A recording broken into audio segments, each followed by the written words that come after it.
پاک سعودی عرب معاہدہ کسی تیسرے ملک کے خلاف نہیں ہے، پاکستان کا واضح اعلان۔ ہفتہ وار بریفنگ میں ترجمان دفتر خارجہ شفقت علی خان نے کہا، دونوں ممالک کے درمیان ہونے والا معاہدہ خالصتاً دفاعی نوعیت کا ہے، خطے میں امن، سلامتی اور استحکام میں اہم کردار ادا کرے گا۔ دونوں ممالک کی قیادت تعلقات کو نئی بلندیوں تک لے جانے کا عزم رکھتی ہے۔ اسٹریٹجک دفاعی معاہدہ دہائیوں پر مشتمل مضبوط شراکت داری کو باضابطہ شکل دیتا ہے۔ معاہدہ دونوں ممالک میں دفاعی تعاون بڑھانے اور مشترکہ سلامتی کو یقینی بناتا ہے۔ معاہدے کے تحت کسی ایک ملک پر حملہ دونوں ملکوں پر تصور کیا جائے گا۔ دوحہ میں منعقد ہنگامی اسلامی سربراہی اجلاس میں اسرائیلی جارحیت پر غور کیا گیا۔ وزرائے خارجہ اجلاس میں مشترکہ اعلامیہ متفقہ طور پر منظور ہوا۔ اسرائیلی حملے غیر قانونی اور بلا اشتعال قرار دیے گئے۔ پاکستانی وزیر خارجہ نے اجلاس میں اسرائیلی جارحیت کی مذمت کی اور ثالثی پر قطر کے کردار کو سراہا۔ پاک سعودی معاہدے پر ملک بھر کی مساجد میں یوم تشکر، نماز جمعہ کے بعد ملک کی سلامتی اور خوشحالی کے لیے خصوصی دعائیں۔ کئی ممالک دفاعی معاہدے کا حصہ بننے کی خواہش مند ہیں۔ وزیر خارجہ اسحاق ڈار کا انکشاف، پاک سعودی دفاعی معاہدے کو تاریخی قرار دے دیا۔ لندن میں گفتگو کرتے ہوئے کہا کہ معاہدہ راتوں رات طے نہیں پایا، کئی ماہ لگے ہیں۔ اسٹریٹجک باہمی دفاعی معاہدے سے دونوں ممالک بہت خوش ہیں۔ مزید بولے، پاکستان پر جب بھی مشکل آئی سعودی عرب ہمارے ساتھ کھڑا رہا ہے۔ پاکستان پر پابندیاں لگیں تو سعودی عرب نے ہماری بھرپور مدد کی ہے۔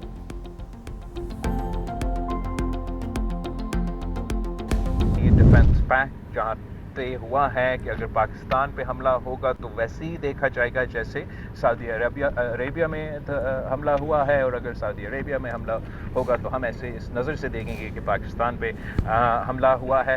میں سمجھتا ہوں کہ دونوں ممالک کے لیے یہ ایک بہت پازیٹیو ڈیولپمنٹ ہے، اور میں وزیر اعظم صاحب کو، ان کی پوری ٹیم کو مبارکباد دیتا ہوں۔ بلاول بھٹو کی سعودی عرب سے دفاعی معاہدے پر وزیر اعظم کو مبارکباد۔ کراچی میں میڈیا سے گفتگو میں کہا کہ پاک سعودی معاہدہ تعریف کے لائق ہے۔ پاکستان پر حملہ ہوا تو سعودی عرب اسے خود پر حملہ تصور کرے گا۔ مزید بولے، کسی بھی قدرتی آفت کے دوران سیاست نہیں کرنی چاہیے۔ ہمارے مخالفین سیاست کا کوئی موقع نہیں چھوڑتے۔ بدقسمتی سے حکومت نے اب تک متاثرین کے لیے عالمی امداد کی اپیل نہیں کی۔ پنجاب کے عوام نے درخواست کی وزیر اعظم سے زرعی ایمرجنسی کے لیے بات کروں۔ بلاول بھٹو نے وزیر اعظم کو وعدے یاد دلائے۔ کہا، امید ہے وزیر اعظم کراچی کو شہباز سپیڈ دینے کا وعدہ پورا کریں گے۔ بھارت کھیلوں میں بھی سیاست کر رہا ہے۔ چین کے ساتھ دفاعی تعلقات سے بھرپور فائدہ اٹھایا۔ جنگ میں محدود وسائل کے باوجود بھارت کے 6 طیارے گرائے۔ ترجمان پاک فوج نے بھارت افغان گٹھ جوڑ بے نقاب کر دیا۔ جرمن جریدے کے انٹرویو میں D G I S P R lieutenant general Ahmed Sharif Chaudhry نے کہا، غیر قانونی افغان باشندے اور بھارتی فوجی دہشت گردی میں ملوث ہیں۔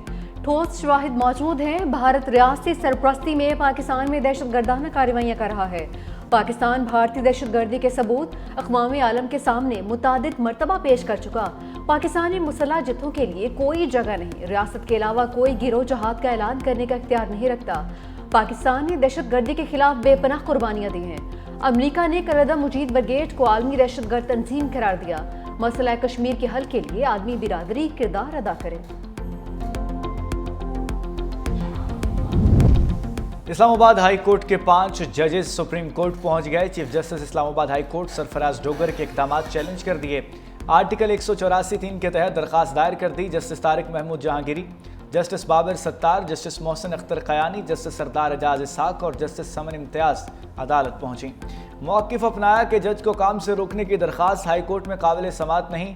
جج کو صرف آرٹیکل 209 کے تحت کام سے روکا جا سکتا ہے۔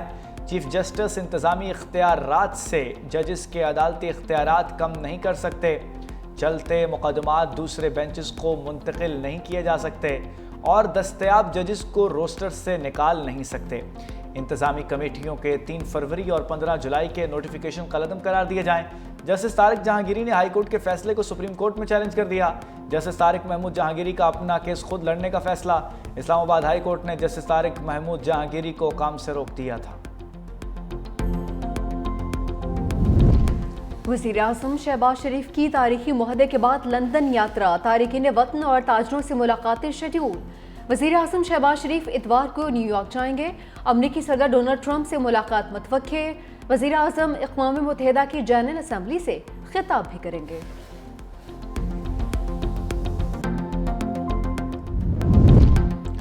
بانی تحریک انصاف کا ویڈیو لنک کے ذریعے پیشی کا بائیکاٹ، GHQ حملہ کیس کی بذریعہ ویڈیو لنک سماعت۔ بانی PTI ویڈیو لنک پر کچھ دیر کے لیے سامنے آئے وکلا نے کہا کہ ہم بطور احتجاج سماعت کا بائیکاٹ کر رہے ہیں، ہائی کورٹ بھی جا رہے ہیں۔ بانی نے کہا آپ کا فیصلہ درست ہے، میں بھی بائیکاٹ کرتا ہوں۔ بانی تحریک انصاف کے بائیکاٹ کہتے ہی ویڈیو لنک آف ہو گیا۔ PTI وکلا بھی بطور احتجاج کمرہ عدالت سے نکل گئے۔ بانی کے ویڈیو لنک حاضری کے خلاف دائر درخواست پر دلائل۔ پروسیکیوٹر ظہیر شاہ نے کہا کہ ملزم کی ویڈیو لنک حاضری کے خلاف درخواست وقت ضائع کرنے کے مترادف ہے۔ وکیل صفائی نے کہا کہ فیئر ٹرائل کے لیے ملزم کی ذاتی حیثیت میں حاضری ضروری ہے۔ عدالت نے بانی کو ذاتی حیثیت میں پیش کرنے کی درخواست خارج کر دی۔ GHQ حملہ کیس میں 2 گواہوں کے بیانات قلم بند، سماعت 23 ستمبر تک ملتوی۔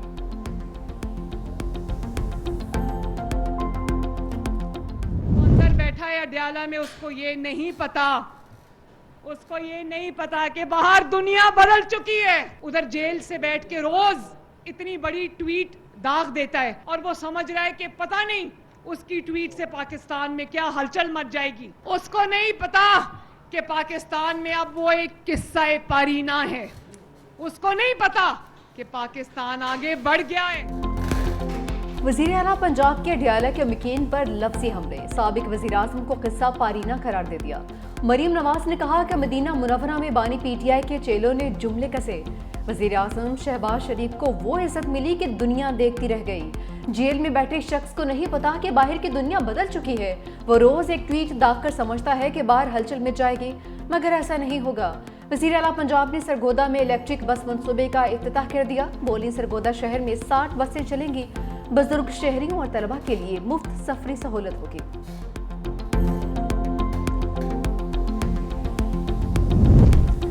بس 1 گھنٹے کی بارش اور گجرات پھر ڈوب گیا۔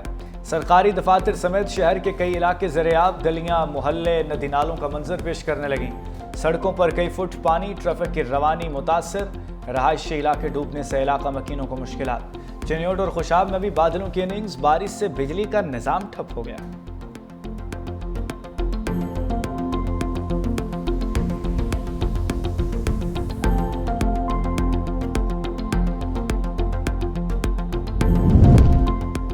گجرات میں انتظامی نااہلی کا گڑھا زندگی اور موت کا کھیل بن گیا۔ ضلع انتظامیہ بارش کے دوران کھلا مین ہول چھوڑ کر غائب، کئی فٹ پانی کا باعث زندگی خطرے میں پڑ گئی۔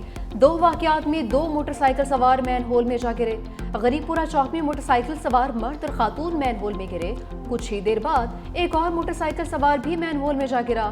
واسا اور کارپوریشن اہلکار مین ہول کو بند کرنے ابھی تک نہیں پہنچے۔ کوئی دوائی ملے، کوئی دوا سانو ملے، کوئی بچے دا کھانا ملے، علاج سانو ملے۔ میرا دل دا مسئلہ ہے، 2 مہینہ دوائی نہیں ملی۔ بہت گرمی ہے یہاں پر، نہ دن کا سکون ہے نہ رات کو۔ یہاں پر بہت گرمی ہے، ڈاکٹر کے پاس جاتے میری مما بہت بیمار ہے، وہ کہہ رہے ہیں فروٹ کھا، پھل فروٹ ہے بھی نہیں۔ سیلاب نے سر چھپانے کی جگہ ہی نہیں، امید بھی چھین لی۔ ملتان کی اکبرپور خیمہ بستی میں دل کے مریضہ اما نسیم کے لیے بڑا امتحان۔ دوا کے ایک خطرے، بڑھاپے میں سہاری اور سکون کی ایک گھڑی کی تلاش۔ سیلاب، دوائیں، بستر، سکون اور یادیں سب بہا کر لے گیا۔ خیمے میں بیماری کی حالت میں زندگی مزید دشوار ہو گئی۔ سیلاب سے متاثر موٹر وے M5 تاحال بحال نہ ہو سکی۔ موٹر وے پولیس ٹریفک کو متبادل راستوں سے گزار رہی ہے۔ جلال پور پیروالا میں پانی کی سطح میں کمی آنے لگی۔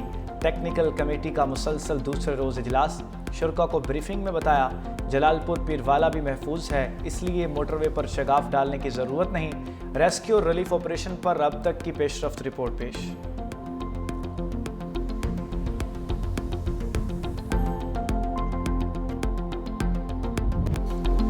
امریکہ غزہ میں امن کی راہ میں بڑی رکاوٹ بن گیا۔ واشنگٹن نے غزہ میں امن کے قیام کو ویٹو کر دیا۔ امریکہ نے 6ٹھی بار غزہ جنگ بندی قرارداد کو ویٹو کیا ہے۔